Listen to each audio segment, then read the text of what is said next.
Puji Tuhan, haleluya. Selamat malam Bapak Ibu yang dikasihi, diberkati oleh Tuhan, seluruh jemaat Efrata yang berbahagia malam hari ini. Kita jumpa lagi dalam acara renungan yang singkat ya, yang akan saya sampaikan untuk kita semua, untuk membangun semangat kita, membangun spirit kita, membangun antusiasme kita dalam kita melayani Tuhan.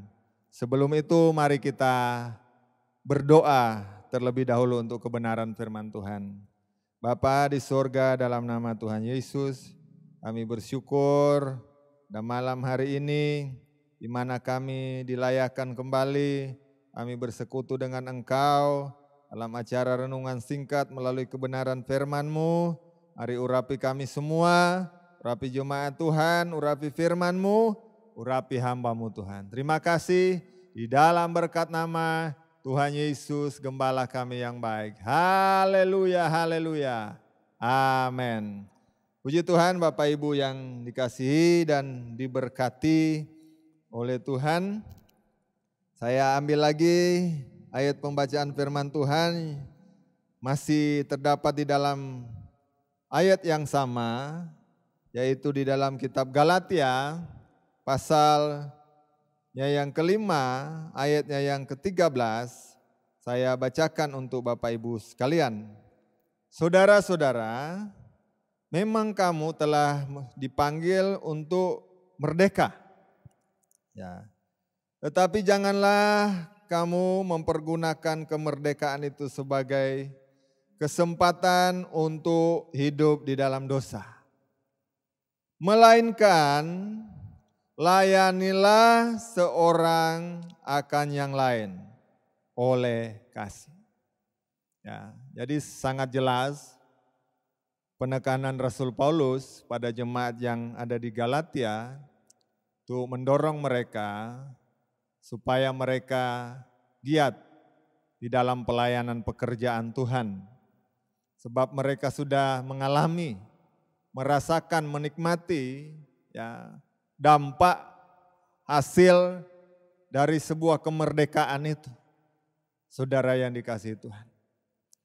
Dan Rasul Paulus sangat mendorong jemaat yang ada di Galatia ini untuk mereka melayani, mengisi kemerdekaan itu dengan melayani.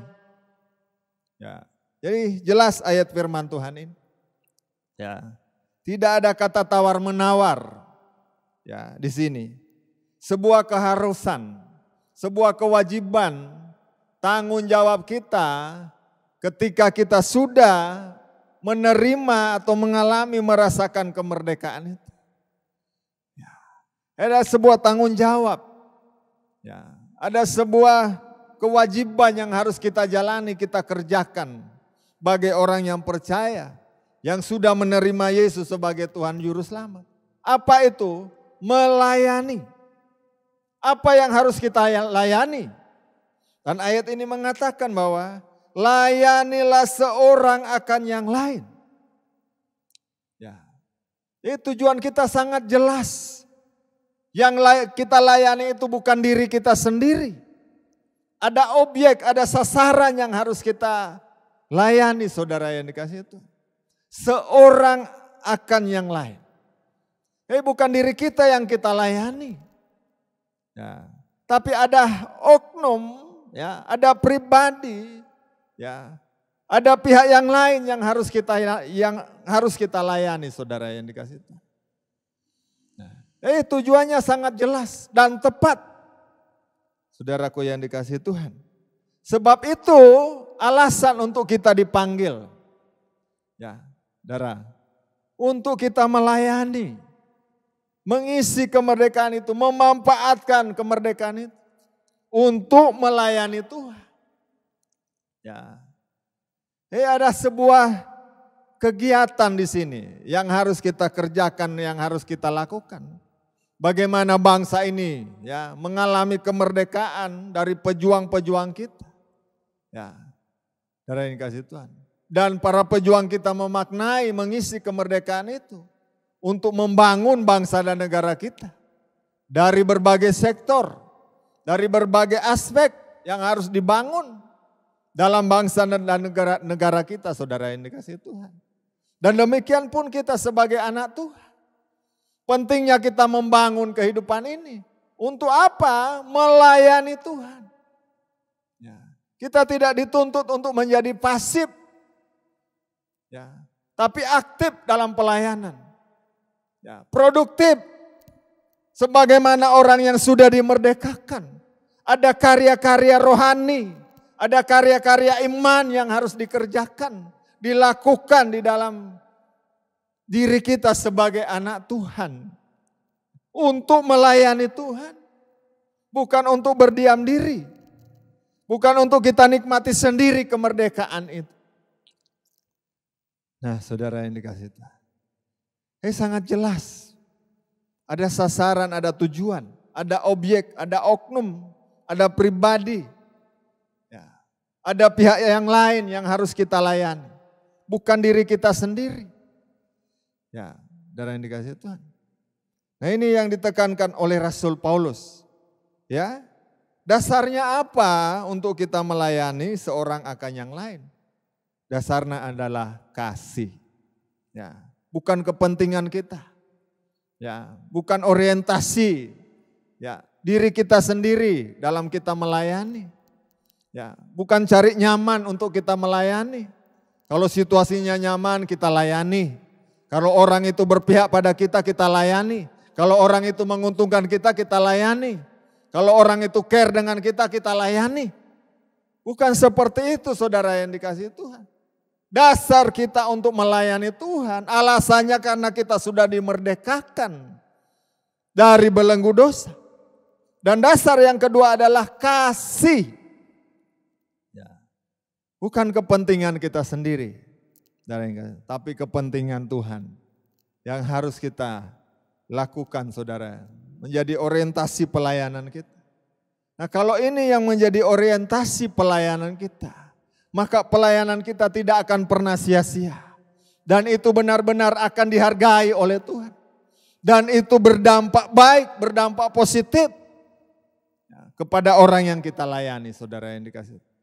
Istilah kata memberkati orang melalui pelayanan kita.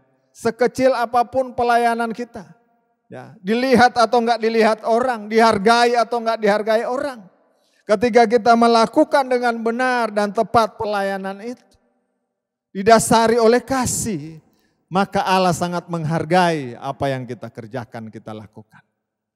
Nah, kiranya kebenaran firman Tuhan ini menjadi satu dasar dalam kita bertindak, ya, dalam kita berkarya, dalam kita melayani Tuhan. Nah, saya akan tutup ayat terakhir dalam 1 Tesalonika pasalnya yang ke-4 ayat 7. Saya bacakan kepada saudara 1 Tesalonika pasal 4 ayatnya yang ke-7. Allah memanggil kita bukan untuk melakukan apa yang cemar, melainkan apa yang kudus. Nah, saudara yang dikasihi Tuhan. Jadi sangat jelas. Tujuan Allah memanggil kita untuk dimerdekakan, untuk melakukan. Jadi ada action, ada tindakan, ada karya yang harus kita kerjakan melalui apa? Pelayanan kita. Pelayanan yang apa? Pelayanan yang didasari di dalam kasih. Itu pelayanan yang kudus, yang berkenan di mata Tuhan, saudara yang dikasihi. Nah, ini kebenaran firman Tuhan yang jadi referensi bagi kita.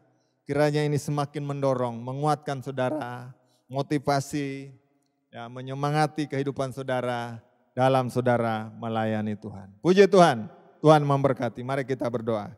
Bapa di surga, dalam nama Tuhan Yesus, Allah kami, Allah yang hidup, Allah yang ajaib, sudah memanggil kami, memerdekakan kami dari segala belenggu, kutuk dosa yang mengikat kehidupan kami. Kami mengalami kemerdekaan, kemenangan di dalam Tuhan. Mampukan kami Tuhan untuk mengisi kemerdekaan yang Tuhan sudah percayakan kepada kami. Dengan hal-hal yang bermanfaat, berguna, berfaedah untuk kehidupan orang lain Tuhan Yesus. Supaya banyak orang menerima Yesus sebagai Tuhan Juru Selamat. Merasakan kasih karunia Tuhan, merasakan kebenaran Tuhan. Tuhan tolong kami semua. Terima kasih Bapa, diberkati juga Tuhan. Seluruh umat Tuhan yang mendengar firman Allah, biarlah apa yang mereka dengar jadi kekuatan bagi jiwa mereka Tuhan. Mereka melayani Tuhan. Berkati juga bangsa dan negara kami. Pemerintahan kota kami Yogyakarta diberkati, korban bencana alam diberkati oleh Tuhan, korban bencana nasional COVID-19 diberkati oleh Tuhan, disembuhkan oleh Tuhan dalam nama Yesus. Tuhan kiranya menolong dan memberkati. Terima kasih Bapa. Akhiri ibadah singkat kami pada malam hari ini. Di dalam nama Bapa, Putra dan Roh Kudus. Dalam berkat nama Tuhan Yesus Gembala kami yang baik. Haleluya. Amin.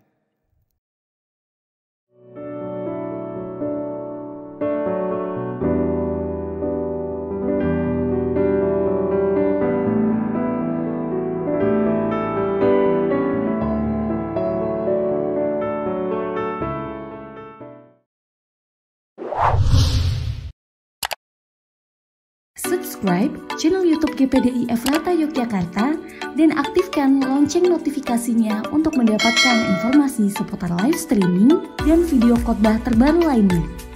Tombol subscribe berada di kanan atas channel kami dan jangan lupa klik tombol loncengnya. Tuhan Yesus memberkati.